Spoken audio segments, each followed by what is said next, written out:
უნდა მოგახსენოთ, რომ ბარამიძის დროს ტოტალური გაშვება ვეტერანების არ მოხდა, ტოტალური გაშვება მოხდა უკვე ოქრაშვილის დანიშვნისას, მან ერთი ბრძანებით გაუშვა 2000-ზე მეტი ოფიცერი, რომლებსაც ჰქონდათ განათლება მიღებული არა მარტო საბჭოეთის დროს რუსის ჯარში, არამედ ისეთებიც იყვნენ, რომლებსაც განათლება ჰქონდათ მიღებული შტატებში, გერმანიაში, თურქეთში, ბრიტანეთში და რამდენიმე ქვეყანაში ერთად.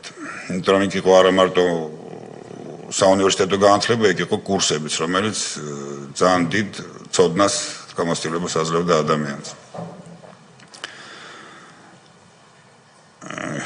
აქ იყო პრობლემური კიდე ის, რომ ის ადგილები, რომლებიც გამონთავისუფლდა და უფროსი ოფიცრებისგან დააკავებინეს უმცროს ოფიცერთა შემადგენლობას, ანუ ხალხს, რომელმაც უნდა ისწავლოს, მიანიჭეს უფროსი ოფიცრების წოდებები და დანიშნეს პოზიციებზე, საიდანაც მათ უნდა ასწავლონ უმცროს ოფიცრებს.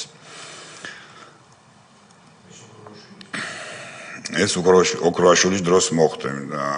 წოდების რიგარეშე მინიჭება შეიძლება ცხოვრებაში ერთხელ, ალბათ, ყველაზე დიდი საბრძოლო მოქმედების დროს შეიძლება ორჯერ მოხდეს. ამაც რასაკვირველია გამოიწვია გარკვეული დეფორმაცია და დემორალიზაცია ჯარში. დეფორმაცია ფსიქიკაში ჯარისკაცების, ოფიცრების, იმიტომ რომ ადამიანი, რომელიც ამდენხანს მსახურობდა, უცებ იყო გაშვებული. რასაკვირველია ყველას გაუცდა გაუცნობიერებლად ის, რომ ისიც შეიძლება სამშობლოს სამსახურში დააფასონ იმით, რომ გააგდონ ჯარიდან ისე როგორც რაღაც გადამუშავებული მასალა.